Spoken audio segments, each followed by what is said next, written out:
VSCC 24 news, सच के आगे कोई नहीं। नमस्कार, मैं हूं साक्षी। आप देख रहे हैं VSCC 24 न्यूज। आइए रुख करते हैं तमाम बड़ी खबरों की ओर। गुजरात के उप मुख्यमंत्री हर्ष सांघवी ने कहा कि वडगाम के बच्चों और युवाओं का भविष्य बेहतर बनाने के लिए ग्रंथालय बनाया गया है। ग्रंथालय के नाम पर राजनीति करना मेरा व्यवहार नहीं है। आज मैं बनासकांठा के लोगों के लिए कई सुविधाओं का उद्घाटन करने आया हूं। कुल मिलाकर 160 बच्चे साथ बैठकर पढ़ पाए। इसके लिए राज्य सरकार ने वडगाम के लोगों को अंतर्राष्ट्रीय स्तर का ग्रंथालय भेंट किया है। बनासकांठा से जसवंत सिंह की रिपोर्ट।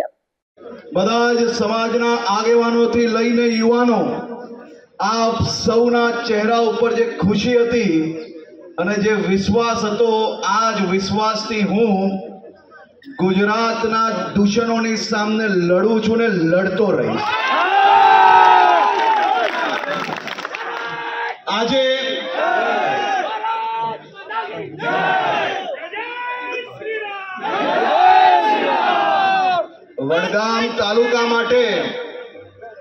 વડગામ તાલુકા માટે આજે આપ જોઈ શકો છો આ અદ્યતન પુસ્તકાલય એ માત્ર ને માત્ર તમારા બાળકોનું ભવિષ્ય ઉજ્જવલ કરવા માટે આજે લોકાર્પણ કરવામાં આવ્યું છે।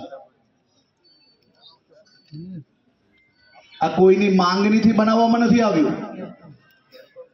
રાજ્ય સરકાર જે તમારી છે, તમારા આશીર્વાદથી ચૂંટાઈને તમારી નાની નાની ચિંતાઓ એક પછી એક, તમારા તમામ જે વિષયો કે તમને નાની મોટી સુવિધાઓથી તમારું પરિવાર, તમારા બાળકોનું ભવિષ્ય ઉજ્જવલ બની શકે તે માટે આવા અદ્યતન પુસ્તકાલય તાલુકા કક્ષાએ બનાવી રહ્યા છે। અને આજે જે પુસ્તકાલય આપ જોઈ શકો છો અહીંયા, આમાં બાળકીઓ માટે તદ્દન અલગ વ્યવસ્થાઓ ઊભી કરવામાં આવી છે। આજના જમાનામાં કોમ્પ્યુટર, ઇન્ટરનેટથી જે પુસ્તકો વાંચવાની હોય તેની બી વ્યવસ્થાઓ અલગ ઊભી કરવામાં આવી છે।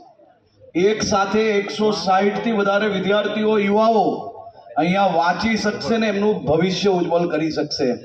આપણે વડગામમાંથી આવનારા સમયની અંદર આપણા દીકરા દીકરીઓનું ભવિષ્ય ઉજ્જવલ થાય તે માટે એક પછી એક આવી વ્યવસ્થાઓ જે કરીએ છે ને, આ વ્યવસ્થા તમે લખી રાખો। આ પુસ્તકાલય આવનારા દિવસોમાં અનેક લોકો DYSP, deputy collector, police inspector, સરકારી નોકરીઓ અને વિદેશમાં ભણવા અને ભણીને મોટા મોટા ઉદ્યોગપતિઓથી લઈને બધું બનવાનું કારણ એ તમારી આ પુસ્તકાલય થવાની છે। આપણે ગામે ગામ જે સુવિધાઓ પહોંચાડીએ છે એ સુવિધાઓ આપણું પરિવાર અને આપણા એરિયાના ક્ષેત્રના નાના નાના બાળકો અને યુવાનો એમનું ભવિષ્ય ઉજ્જવલ થાય તે માટે આપણે સૌ સાથે મળીને કામ કરીએ છીએ। આપણા ગુજરાતની આજે દેશનું નંબર 1 રાજ્ય બન્યું। એ નંબર 1 રાજ્ય બનાવવા માટે તમે અહીંયા ઉભેલા સૌ લોકોએ રાત દિવસ કાલી મજૂરી કરી છે। નરેન્દ્રભાઈ મોદીએ એમના એમ કહેવાય ને કે આખું આખું જીવન એ આપણા ગુજરાત માટે ઘસી લીધું છે। આગળ પાછળ ક્યારેય કંઈ જોયા વગર કામ કર્યું છે અને તમારા સૌની અને નરેન્દ્રભાઈની જોડીએ આજે ગુજરાતને નંબર 1 બનાવ્યું છે।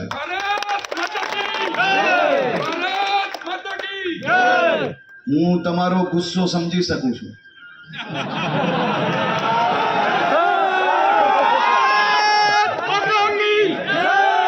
હું તમારી તકલીફ પણ સમજી શકું છું, પરંતુ આપણે સૌ સાથે મળીને ક્યારેય કોઈ પ્રકારના આક્રોશમાં આવવાની જરૂર નથી। સમાજ જીવનમાં તમારી બધી જ જરૂરિયાતો માટે ભૂપેન્દ્રભાઈ પટેલની સરકાર એ તમારી જોડે ઊભી છે। ફોન કરજો, અડધી રાત્રે આવી જઈશ। તો આપ સૌને ફરી એકવાર બધા જ સમાજના આગેવાનો, મારા બધા જ યુવાન મિત્રો, મારી માતાઓ, બહેનો,